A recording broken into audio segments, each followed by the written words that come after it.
अस्सलाम वालेकुम, कैसे हैं आप सब लोग। उम्मीद करती हूँ सब ठीक होंगे। वीडियो पसंद आएगी तो वीडियो को लाइक कर दीजिएगा। चैनल पे न्यू है तो चैनल को सब्सक्राइब कर दीजिएगा।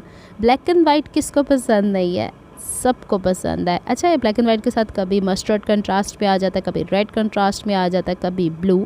बेसिकली मैं बोहरी बाज़ार गई थी, वहाँ से मुझे ये ड्रेस के हिसाब से फैब्रिक लॉन का बड़ा अच्छा लगा था। मैंने कहा कमीज़ और शलवार एक जैसी बनाई जाए, जैसे कॉर्ड सेट में बनाती हूँ। मैंने भाई से कहा इसे मेजर करें, तो वो एक कुर्ती का ही कपड़ा बचा था, इसके अलावा उनके पास था नहीं। तो मैंने हर सूरत में ले लिया कि चले कोई नहीं, सादा शलवार इसके साथ ब्लैक कलर की प्लेन बना देंगे। थोड़ा सा आगे मैंने जाके देखा तो ये 2 पीस ड्रेस, एक तरह की एम्ब्रॉयडरी कह लें, चिकनकारी कह लें, इस हिसाब से मेरे पास था। दुपट्टा थोड़ा सा बारीक है, शर्ट का कपड़ा थोड़ा सा डिफरेंट है। इसमें एक मसला ये था कि दुपट्टे की जगह जगह से, ये बहुत जगह जगह से नहीं, मतलब 1 2 3 4 जगहों से ये थ्रेड निकल रहा था।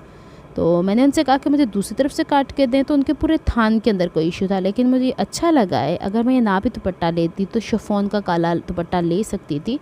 अच्छा, इसको मैंने फ़िक्स कैसे किया है, UHU की मदद से मैंने इसके थ्रेड कपड़े के साथ चिपका दिए हैं ताकि ये थ्रेड टूटे ना, निकले ना। शर्ट का कपड़ा ये वाला है। शर्ट का कपड़ा इसके साथ बड़े अर्ज वाला है, जो कि मेरे ख्याल 58 इंचज़ वाइड है। और दुपट्टा तो आपको पता है 2.5 गज का जो होता है, दोनों तरफ उसके बॉर्डर बने हुए वो है। और कमीज़ का जो कपड़ा मुझे दिया है उन्होंने 2.25 गज दिया है। अब मैंने क्या सोचा कि ये जो मेरे पास प्रिंटेड फैब्रिक है, इसका हम बनाते हैं शलवार। जो एम्ब्रॉयडरी वाली शर्ट है उसकी हम थोड़ी छोटी वाली कुर्ती बनाते हैं, थोड़ा सा इसके अंदर डिफरेंट सी चीज़ ऐड करते हैं, और दुपट्टा तो दुपट्टा ही रहेगा। अच्छा, ये वो क्लिप्स हैं जो कि मैंने शॉप के ऊपर रिकॉर्ड कर लिए थे, वहाँ पे रश बहुत ज़्यादा था। ये देखिए इस तरीके से बहुत ज़्यादा अजीब व गरीब सा डैमेज हुआ था एक तरफ से, लेकिन मुझे ये अच्छा लग रहा था। इसके साथ हमारे पास 2 वैरायटी थी दुपट्टों की, एक ये वाली जिसके साथ स्कैलप्स बने हुए थे, और इसकी ज्योमेट्रिकल इस तरीके से बीच में बॉक्सेस बने हुए थे। लेकिन मुझे ये पसंद नहीं आया, मुझे वो स्क्वायर बॉक्सेस वाला, जो बिल्कुल प्लेन स्क्वायर बॉक्सेस हैं और 4 सूती वाली कढ़ाई है, वो वाला ज़्यादा अच्छा लगा था। और ये देखें, शर्ट का कपड़ा तो यही है। और इससे पहले मैंने इनसे जो वो कपड़ा ले लिया हुआ था, जो मैंने आपसे कहा कि एक पूरे ड्रेस के लिए था, तो वो मैंने यहाँ पे नीचे रख के पहले मैच किया है, फिर इसके बाद उठाया। हालांकि इन्होंने मुझे और बहुत सारे कलर्स दिखाए, लेकिन शाम का वक्त हुआ जा रहा था, मैंने कहा कि बस यही सूट लेते हैं और फिर घर की तरफ चलते हैं। आजकल आपको पता है समर सा भी चल रहा है, तो थोड़ा सा हम इसी तरह के कंट्रास्ट लेके चल सकते हैं। तो मैंने फिर ये एक पूरा ड्रेस लिया और मैंने कहा चलो थोड़ा सा एक्सपेरिमेंट करके देखते हैं कि वेदर इट वर्क्स और नॉट। यहाँ पे आप डिफरेंट और भी देख रहे हैं, यानी मुझे बहुत सारे पैटर्न्स, बहुत सारे डिफरेंट प्रिंट्स दिखाए थे। मैंने सबको छोड़ दिया। उसके बाद फिर मैंने इसी के ऊपर इत्तेफा किया और मैं घर लेके आ गई। हमने कहा आपको मार्केट का भी थोड़ा सा दीदार करवा दूं, क्या अदीला यहाँ पे भी पहुँची हुई होती है। अच्छा, कपड़े को मैंने श्रिंक नहीं किया। चले, इसमें मैंने पहले दुपट्टा बनाना है। दुपट्टा बनाने के लिए पहले मैंने इसके दोनों किनारों को मेजर किया है। अब एम्ब्रॉयडरी किनारे से काफ़ी ज़्यादा दूर है, तो एक वाले हिस्से पे ये 3 इंच आ रही थी, एक वाले हिस्से पे ये 2.5 इंच आ रही थी। अच्छा, इसकी कन्नी को काटने की ज़रूरत थी नहीं, लेकिन अब जहाँ पे 3 इंच आ रही थी तो उसको मुझे 2.5 इंच तो करना ही था ना, यानी जो छोटा वाला हिस्सा उसके हिसाब से मुझे कट करना पड़ रहा था। तो इसको मैंने खींच के ही फाड़ दिया, और खींच के फाड़ने का नुकसान आपको मैं पहले ही बता चुकी हूँ, लेकिन बहुत सारी जगहों पे हमें खींच के फाड़ना ही पड़ता है बाबा। इसके बाद मैंने इसे प्रॉपरली बैलेंस किया, इसके जो कर्ल्स बन गए हुए थे, और फिर इसको आयरन किया। आयरन करने के बाद मैंने इसे 2 फोल्ड्स किया। जिस तरीके से कॉर्नर्स आपको कुर्ती के दामन पे बताती हूँ ना, सेम वही काम मैंने यहाँ पे किया है। अब देखिए, लंबाई के रुख पे तो मेरे पास पूरे 2.5 इंच है, तो अब ये जो पल्लू है इसमें से भी 2.5 इंच जाएगा। मुझे ये वाले जो एक तो होता है ना, पलटा लगा देते हैं, फैशन पट्टी लगा लेते हैं, मुझे इसके अंदर से मोड़ना अच्छा लगता है। अच्छा, ये मोड़ने से पहले एक चीज़ का जो मैंने ख्याल रखा वो ये कि कपड़े को डबल फोल्ड करके कान निकाल दिए। अगर कान होगी तो ये वाले कॉर्नर्स अच्छे नहीं बन सकते। तो मैंने 2.5 इंच का निशान लगाने के बाद इसे पहले 2.5 इंच का हाफ़ फोल्ड किया है। चौड़ाई के रुख पे कपड़ा थोड़ा स्ट्रेची होता है, कॉटन के वे दुपट्टों के ऊपर मैं ऐसे ही प्रेफर करती हूँ, लेकिन जो शिफॉन के होते हैं, नाजुक मिजाज टाइप के दुपट्टे होते हैं, उन पे मैं पलटा लगाया करती हूँ। देखिए, लंबाई के रुख पे ऑलरेडी मैंने इसे फ़ोल्ड कर लिया हुआ था, तो अब इसका ये बैलेंस होना इंतहाई ज़रूरी था। अच्छा, जो मैं यहाँ पे आपको कॉर्नर बनाना बता रही हूँ ना, वो कॉर्नर आप लोगों ने शर्ट के दामन पे भी देखेंगे, तो मैंने उसको रिपीट नहीं किया। वीडियो ऑलरेडी इतनी ज़्यादा लंबी हो चुकी हुई है, और एक पॉइंट मुझे इसमें बताना होता है कि मैंने दुपट्टे पे क्या किया, शलवार पे क्या किया, कमीज़ पे क्या किया, कमीज़ का गला भी बनाना आपको डिटेल में मैंने बताना है।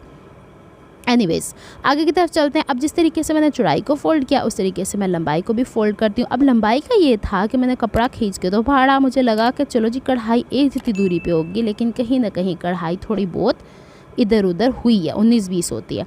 और दूसरी एक चीज़ मैं आपको बता दूँ, कढ़ाई वाले कपड़े बहुत ज़्यादा ये होता है कि इसमें कढ़ाई की वजह से थोड़ा बहुत कपड़े में स्ट्रेच आता है। अब देखें इसके कॉर्नर कैसे बनाने हैं। ये वाला बॉक्स आपने कंसीडर करना है और इसके साथ वाले हिस्से पे अंदर की तरफ आप लोगों ने दूसरा बॉक्स बनाना है। इसको मैं पहले मेजर करके दिखा रही थी, फिर मैंने कहा थोड़ा आसान सा तरीका आपको बताती हूँ। एक सिस्टर ने मुझे इंस्टाग्राम पे रील भी भेजी थी। आप अक्सर जो फॉरेन कंट्रीज़ में देखते हैं वो एक सिंगल फ़ोल्ड करते हैं, हम लोग को तो डबल फ़ोल्ड करना है ना, तो उसके लिए थोड़ा सा मज़ीद समझना होता है। अब मैं थोड़ा डिफरेंट बता रही हूँ। इसको आपने यूँ पलट के इस तरह बस एक ट्रायंगल बना देना है। जितना ट्रायंगल आपका सेंटर वाली लाइन से राइट हैंड साइड पे, मैंने यूँ फोल्ड करना बताया था ना आपको ड्रेसिंग मैनिया के ऊपर, तो वो क्रीज आ गई थी। आप वैसे नहीं करते तो आप यूँ कर लो। आ गई ना बात समझ में। अब हम लोगों ने इसके आधे वाले हिस्से में सिलाई लगानी होती है, यहाँ तक। अगर पूरी तक सिलाई लगा देंगे तो पलटना दिक्कत हो जाता है। बन गया ना कॉर्नर। अब इसके दाएं वाला फैब्रिक दाएं तरफ हम नीचे की तरफ मूव कर देंगे, बाएं वाला बाएं की तरफ मूव कर देंगे। लेकिन उससे पहले हम लोगों ने ये वाला एक्स्ट्रा मार्जिन हाफ वुड के गैप से रखने के बाद, या फिर जितना सिलाई का मार्जिन रखते हैं ऊपर से कॉर्नर भी कट कर लीजिएगा, ताकि दोनों सेपरेट हो जाएं और इक्वली डिस्ट्रीब्यूट हो जाएं दाएं और बाएं। अब मैंने इसे कैंची की मदद से सीधा करने की कोशिश की है, इसलिए कि कढ़ाई वाला कपड़ा था, तो कढ़ाई वाले कपड़े में थोड़ा बहुत तो हम ऐसे तगदो कर ही लिया करते हैं। चले इसको हम यूँ मूव करेंगे बैक की तरफ, और दूसरे वाले हिस्से को भी ऐसे ही बैक की तरफ इसको फोल्ड कर देना है। अच्छा, इसको मैंने तुरपाई करनी है, लेकिन उससे पहले मैंने डबल साइडेड हैमिंग टेप के अभी भी कुछ क्वेरीज थी कुछ बहनों की, 100 गज़ कितने की मिलती है, तो ये आपके एरिया पे डिपेंड करता है। दराज में तो मेरे ख्याल में 450 550 तक के रेट में मिलती है। एक दफ़ा ले लेंगे मेरे जैसा तो नहीं ना मुस्तकिल आप इस्तेमाल कर रहे, आप लोगों ने तो कहीं ना कहीं थोड़ी थोड़ी इस्तेमाल करनी होती है, तो काफ़ी लंबे टाइम तक चल जाती है। लो जी, दुपट्टा हमारा हो गया है कंप्लीट। मैं बैठ के वेले टाइम कभी इसकी तुरपाई कर लूँगी। अच्छा, मेरी पंजाबी बोलने पे कुछ लोगों को एतराज़ है, लेकिन मैंने फिर भी बोलनी है। आगे चलते हैं। शलवार के कपड़े में मैंने 40 इंच चौड़ाई के ऊपर अपने राइट एंड लेग पीसेस निकाल लिए थे, और साइड से जो कपड़ा बचा है पहले मैं उसकी बेल्ट आपको बताती हूँ। अब उसके साइड से इतना कपड़ा बच गया था कि उसको फोल्ड करने के बाद मेरे पास 8 इंच ऊंचाई की और 24.5 इंच चौड़ाई की बेल्ट निकल आई। अमूमन बेल्ट की हाइट मैं 8.5 रखती हूँ। इसमें मैंने कम इसलिए रखी है कि क्यों कपड़ा ज़ाया किया जाए। साइड से जो कपड़ा बच रहा था वो पांचे के लिए भी नहीं इतना ख़ास बच रहा था, तो इस वजह से मैंने इसे डबल फोल्ड कर लिया। अब जो मैंने बेल्ट काटी उसे साइड पे कर लिया। अमूमन शलवार का बेल्ट के अलावा वाला हिस्सा मैं 32 इंच रखती हूँ, लेकिन इसको मैंने 35 इंच रखा है, क्योंकि ये जो खुले पांचों वाली शलवार है, ये मैं आपको मशवरा दे देती हूँ, ये लचकीले कपड़े पे जिसका फॉल बहुत अच्छा होता है उस पर अच्छी आती है। दूसरी चीज़ ये कि ये आप जैसे नॉर्मल शलवार पहनते हो, मैं अगर नॉर्मल अपनी शलवार देखूँ ना तो 38 इंच की है, मैं उसे 37 पे ले गई हुई हूँ। इसकी कुछ वजूहात हैं। बाज़-औक़ात होता है कि मैं ट्रैवलिंग कर रही होती हूँ तो वो मेरे पाँव में आ जाती है ना, तो वो गंदे हो जाते हैं, ग्रीस लग जाती है रिक्शे वगैरह की, इस वजह से चिंची वगैरह की ना, इस वजह से मैं थोड़ा उसको, क्योंकि मैंने पाँव तक लंबा अबाया पहना हुआ होता है, तो मेरे गिट्टे नहीं नंगे हो रहे थे। गिट्टे समझते हैं टखने नहीं नंगे हो रहे होते, मैं बिल्कुल हिसाब किताब रख के अपना निकलती हूँ। तो इसको अब मैं 38 इंच अगर नॉर्मल मेरी शलवार है ना, तो इसको मैंने 39 इंच तैयार करना है। आगे बात समझ में। अच्छा, पांचा मैंने 13.5 इंच रखा है। आसन मैंने थोड़ी बड़ी इसलिए रखी क्योंकि आपको पता है ना बेल्ट की हाइट मैंने थोड़ी छोटी रखी है। बाकी तो चीज़ें आपको पता है, शलवार को फ़ोल्ड कैसे करना है। जो कपड़ा मैंने 40 इंच चौड़ा है उसको पहले मैंने चौड़ाई पे फ़ोल्ड किया, फिर लंबाई पे 2 टाइम्स फ़ोल्ड किया, ताकि राइट एंड लेफ़्ट हमारी लेग का पीस निकल के आ जाए। और फिर ये पांचे से जुड़ा हुआ इसलिए मैं कट करती हूँ कि साइड से कपड़ा एक जितना निकल आता है। अब यहाँ पे अनीला फ़िरकी भर रही है, फ़िरकी भरते हुए भी ध्यान रखना होता है आपने कि धागा ऐसे ख़त्म ना हो। नहीं, होता ये है कि धागा टाइटली इसके ऊपर अगर रैप ना होना तो आपके बखिए में ख़राबी आती है। छोटी छोटी टिप्स मैं आप लोगों को साथ साथ इसलिए अच्छा, मैं इसमें इस तरह ही शुरू से भरती रही हूँ। ये जो बॉबिन भरने वाला सिस्टम है ना मेरी मशीन का, शुरू से बेकार, ये बेचारा फजूल में ही आया हुआ है। अच्छा जी, अगे चलते हैं तो हुण करते हैं असीं ज़रा पंजाबी च भी थोड़ियां गल्लां, क्योंकि काफ़ी सारी भैणां मैनूं पंजाब तो भी वेखण डईयां हुंदियां, ते सिर्फ पाकिस्तान के पंजाब तो नहीं, इंडिया के पंजाब तो भी वेखण डईयां हुंदियां। तो अब इसकी बेल्ट के दोनों तरफ सिलाई थी, तो अब वो मुझे उस हिसाब से मार्जिन रखना था। सिलाई के बाद जो ये गैप होता है ना दोनों प्लीट्स का, वो मैं रखती होती हूँ 5 इंच के करीब। मेरे हिसाब से। अगर आपका साइज़ थोड़ा सा होता ही है ना कि भाई लार्ज साइज़ और थाइज़ के बीच का बेसिकली गैप होता है, फ्रंट थाइज़ का, तो वो आप हद से हद 6 इंच भी रख सकते हो, इससे ज़्यादा नहीं। बाहर निकलता जाएगा तो प्लीट सारी बाहर की तरफ खुल के चली जाएगी।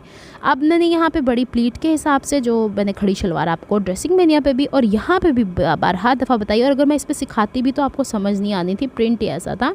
तो यहाँ पे थोड़े थोड़े क्लिप्स मैंने इसलिए ऐड कर दिए हैं कि ये एक नॉर्मल तरह की खड़ी शलवार बेल्ट वाली है जिसके ऊपर इलास्टिक लगेगी, लेकिन इसका पांचा हम नॉर्मली शलवार का 7 इंच रखते हैं, 8 इंच रखते हैं, लेकिन इसका हम 13 इंचेस रखेंगे। 12 भी रख सकते हो, 10 भी रख सकते हो, मतलब जितना आप संभाल सको। ये ना हो एक पाँव दूसरे पाँव में आए और धड़ाम नीचे गिरे हुए हो। ये चीज़ का देखें, फ़ैशन की अंधाधुंध तकलीद भी नहीं होनी चाहिए।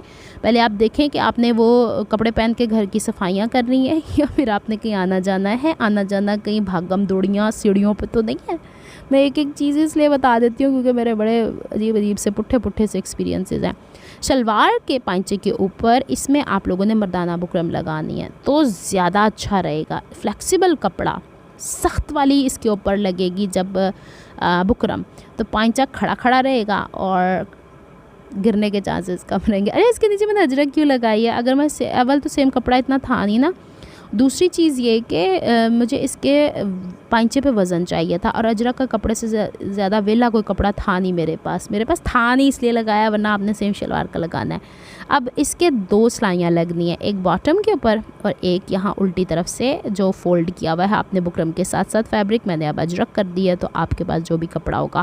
फिर इसके बाद मियानी की सिलाई लगा दें। अभी मैं आपको दुपट्टा शुरू में दिखा दिया है, शलवार भी अभी दिखा देते हैं। देखिए जी 38.5 और 39 इंचज़ लॉन्ग शलवार बनी है, सेम सिंपल है। ऊपर आप बेशक सब फ्रंट की तरफ बेल्ट भी लगा लो, या आपकी चॉइस है। वो नहीं बेल्ट, ये बेल्ट ही लगी हुई है, वो सामने की तरफ जो इलास्टिक नहीं लगाते, मैं उस बेल्ट की बात कर रही हूँ। आज जी कमीज़ की तरफ मैंने दुपट्टा और आप लोगों को शलवार दिखा दिया, लास्ट में आखिरी लुक दिखाऊंगी, डिटेल्स नहीं दिखाऊंगी। अब आते हैं जी कमीज़ की तरफ। कमीज़ की लेंथ मैंने मेरे ख्याल में यहाँ पे कट की हुई है 39 इंचज़ के करीब। इसके बैक पे हम लोगों ने 1/2 इंच बढ़ाया हुआ है। चेस्ट की फिटिंग मैंने यहाँ पे रखी है 10.5 इंचज़ के करीब। दामन 11.5, कमर की कोई फिटिंग नहीं है और स्ट्रेट कुर्ती है। बाजू देख ली आपने 23 इंच पे कट किए हैं। साइडों से ये कपड़ा निकला था, इसीलिए कमीज़ का इस दफ़ा घेर कम बना है क्योंकि कढ़ाई वाले हिस्से का कोई पोर्शन नहीं बन रहा था। और अब बाजू के साइड से ये वाला कपड़ा निकला है, इसी को मुझे गले में यूटिलाइज़ करना है। चाहती तो मैं पट्टी वाला गला बना सकती थी, लेकिन बस मेरे खुराफाती आइडियाज़ कुछ ज़्यादा ही आते हैं। तो ये वाली लेस आपने पिछले टाइम भी मुझे पास देखी। अब देखें मैं क्या करती हूँ। ये 1/2 इंच चौड़ी है। अब देखें ज़रा गला कैसे बनना है। बुकरम की चौड़ाई मैंने अपने पास डबल फोल्ड करके रखी हुई है 14 इंचज़, यानी 7 इंचज़ हाफ में। लंबाई तो पूरी जैसे थी ना, मैं 1 गज़ का अपने पास पीस रखा करती हूँ। सबसे पहले जो आपने एक्चुअल गला पहनना है उसकी चौड़ाई रखें। तो मैं 3 नहीं पहनूँगी, मुझे 3.5 बिल्कुल कंफर्टेबल रहता है। आप 3 भी कर सकते हैं। और गले की गहराई मैंने यहाँ पे रखी है 4 इंचज़ के करीब। सबसे पहले हम लोगों को मेन गोल गला यहाँ पे बनाना है, जो हमने पहनना है तैयार होने के बाद हमारे नेक लाइन में जो फिट आ जाना चाहिए। आजकल छोटे भी गले चल रहे हैं, ठीक है ना। अब इसको मैंने हल्की सी गुलाई की शेप दी है और जहाँ ऊपर कांधे की तरफ जाएंगे ना, 1/2 इंच तक स्ट्रेट कर लिया करें। एकदम से गुलाइयाँ उधर तक ना मैच कर लिया करें, शोल्डर सीना मुश्किल होता है। अब इसके बाद मैंने वो वाला निशान लगाना है जो कपड़े की पट्टी एक सिलेगी, जिसके अंदर हम लोगों की जॉइंट लेस सिलेगी और बाहर वाले गले की एक खूबसूरती आती है। तो उसको आप 1/2 इंच भी कर सकते हो, लेकिन मुझे लगा कि 1.25 इंच होगी ना तो खूबसूरती आएगी। अब मैंने गले को ज़्यादा डिटेल से आप लोग को समझाना है, इस वजह से ये वीडियो थोड़ी सी हो गई है लंबी। अगर मैं ड्रेसिंग मेनिया पे सिखाती फिर कहना था आप लोगों ने सख्ती ना बोता सिखान रही है तुम अनीला। अच्छा, अब पहला निशान हमने गले की लंबाई चौड़ाई का लगाया। दूसरा निशान हम लोगों ने यहाँ पे लगाया है 1.25 इंच चौड़ा, आप इसे 1/2 इंच चौड़ा भी कर सकते हो। तीसरा निशान हमने लेस का लगाया है। ये जो तीसरा निशान लगा रहे हैं ये बुकरम यहाँ से गायब हो जाएगी, इसकी जगह यहाँ पे लेस आ जाएगी, लेकिन हमें उसका मार्जिन तो रखना ना बाबा। तो अब ये तीसरा निशान हमारा लेस वाला हो गया। और चौथा निशान वो लगेगा जो कि लेस को शर्ट के साथ जोड़ेगा और फिर बाहर वाले गले की तरफ जोड़ेगा। आगे बात समझ में। आखिर वाला हिस्सा हम रखेंगे 1 इंच चौड़ा। चलें अब इसको हम करते हैं यहाँ तक गले की गुलाइयाँ कंप्लीट। बहुत ज़्यादा इसमें गुलाइयाँ हो गई हैं, लेकिन मैंने अपने हिसाब से समझाने की भरपूर कोशिश की है। और अब जब जैसे जैसे लगता जाएगा ना, मैंने एक सीक्वेंस के साथ इसे लगाना बताया, हब्बड़ दब्बड़ नहीं मचाई ताकि आप लोगों को दिक्कत ना हो। अब जैसे जैसे मैं सीनियर होती जा रही हूँ ना सिखाने में, वैसे वैसे मैं और सोचती हूँ कि मैं और मज़ीद किस तरीके ना सौखा करके तुहानू विखा दा। अच्छा जी, आगे बात समझ में। ये वाला हिस्सा जो है ना ये लेस वाला है, ये कमीज़ के साथ चिपकेगा, ऊपर वाला अलहदा से बनेगा।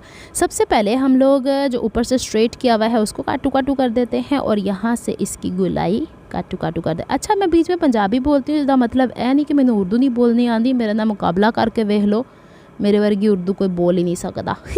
क्या मज़े की बात है, बोल सकते हैं, सारे बोल सकते हैं। अच्छा, सबसे पहले हम बाहर वाले गले को काटू काटू करेंगे, सेंटर से मैनेज करेंगे। शर्ट लेनी है, फ्रंट पल्ला, उसकी उल्टी तरफ हम लोगों ने इसको पहले इस तरह सीक्वेंस करके रखना है और सबसे बाहर वाला जो 1 इंच चौड़ा गला कट किया है वो शर्ट के ऊपर डायरेक्टली पेस्ट कर देना है।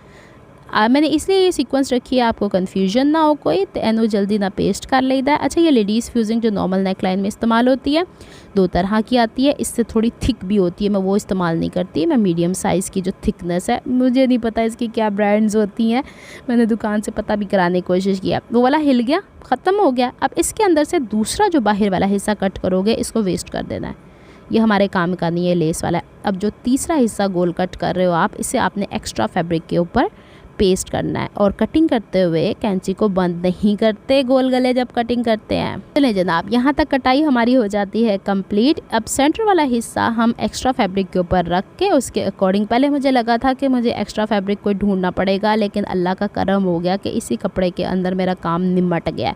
तो अब हम इसको थोड़ा सा और साइड पे ले जाते हैं ताकि कपड़ा ज़्यादा ज़ाया ना हो। सेंटर वाला पीस हम इसके साथ बैलेंस करके और आउटर पीस को इसके अकॉर्डिंग हम लोग पेस्ट कर लेते हैं।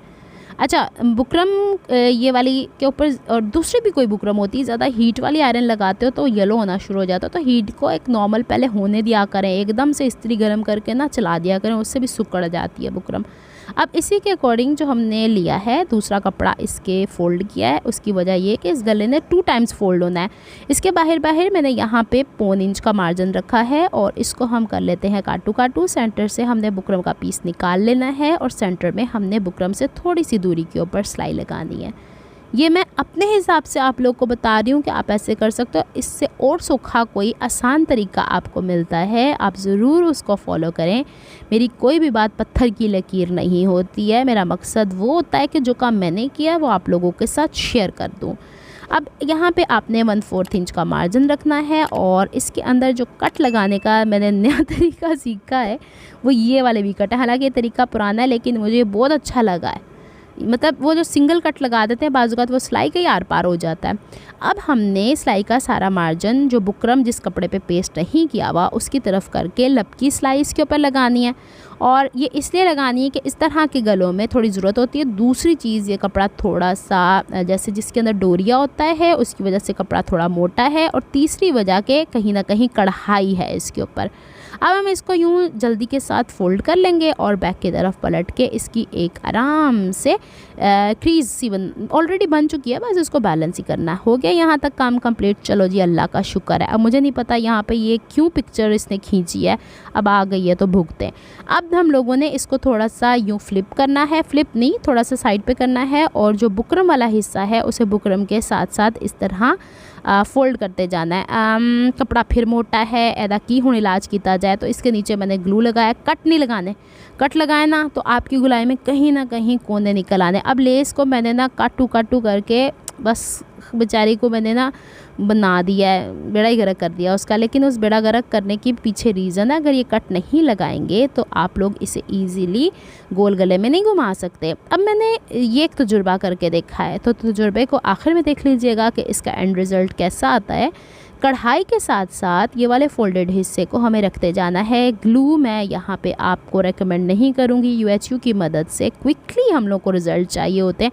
अच्छा, ये वाला गला आप बारीक वाली जो सीढ़ी लेस है ना उससे बना सकते हैं। अब जो मैंने यहाँ पे आधा इंच का गैप रखा है तो आप इसके ऊपर रख लीजिएगा जनाब जी 1/4 इंच का। ये वीडियो बनाते बनाते हमारी जो भतीजी है ना वो कहीं का कहीं कैमरा ले जाती बाजू का, तो उससे बंद नहीं होता। अच्छा, एक तरफ तो मैंने उसको कर दिया ना, दूसरी तरफ हम लोगों ने इसको ऐसे फ़ोल्ड करना है। लेकिन इसको अगर मैं अभी रख के फ़ोल्ड करके और कोशिश करूँ फ्रंट और बैक की सिलाई एक साथ लगाने की तो to be really very honest मैं इतनी प्रो नहीं हूँ।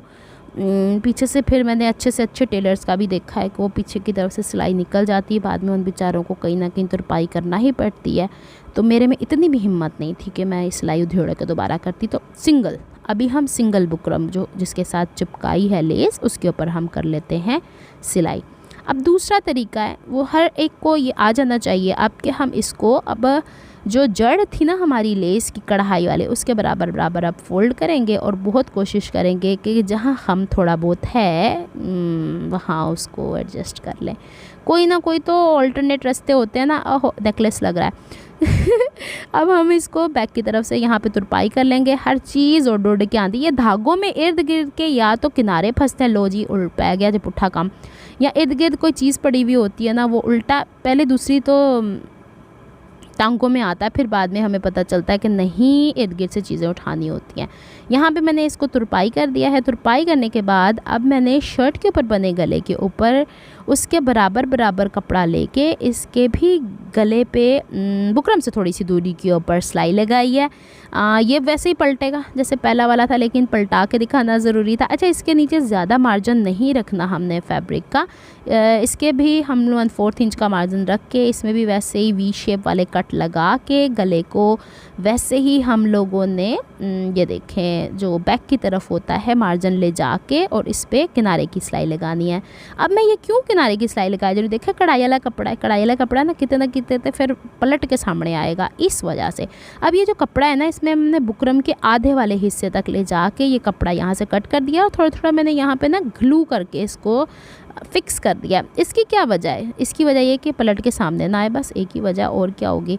अब ये जो गला हमने बनाया है इसका सेंटर किया और शर्ट का सेंटर किया। अब देखिएगा कमाल, गला जो सेंटर का बनाया है थोड़ा खुल जाता है। अब मैं एकदम डायरेक्टली ऐसे बनाने की कोशिश नहीं कर सकती, ये काम आपने भी नहीं करना है। इसके सेंटर वाला बुकरम संभाल के रखिएगा।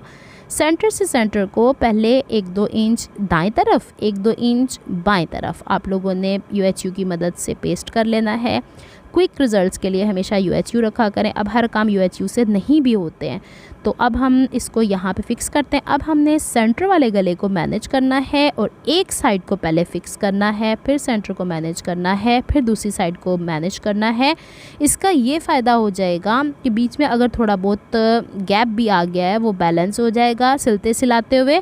तो इसको अब हम छेती के साथ यहाँ पे करते हैं कंप्लीट। ये गला काफ़ी लंबा हो गया है, वीडियो भी काफ़ी लंबी हो गई है, पिछली वीडियो भी इसी हिसाब से, लेकिन किसी न किसी ड्रेस में कोई ना कोई चीज़ ऐसी होती है जो सिखाने वाली, तभी वीडियो लंबी होती है।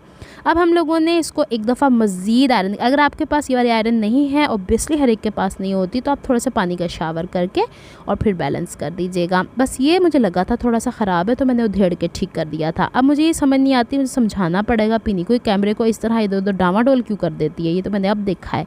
अच्छा जी, अब हम इसके किनारे किनारे पे सिलाई लगा देंगे। यहाँ सामने से तो लग रहा है कि बड़ा ही कोई फ़ाइन हुआ है, अभी पीछे जो खलारे पड़े हुए हैं उसको भी तो समेटना है। तो रेप पट्टी लेंगे, 1 इंच चौड़ी लेनी है, उसका एक हिस्सा पहले फ़ोल्ड करके फिर 1 इंच नापिएगा। मतलब मेरा हर काम ही अनोखा होता है।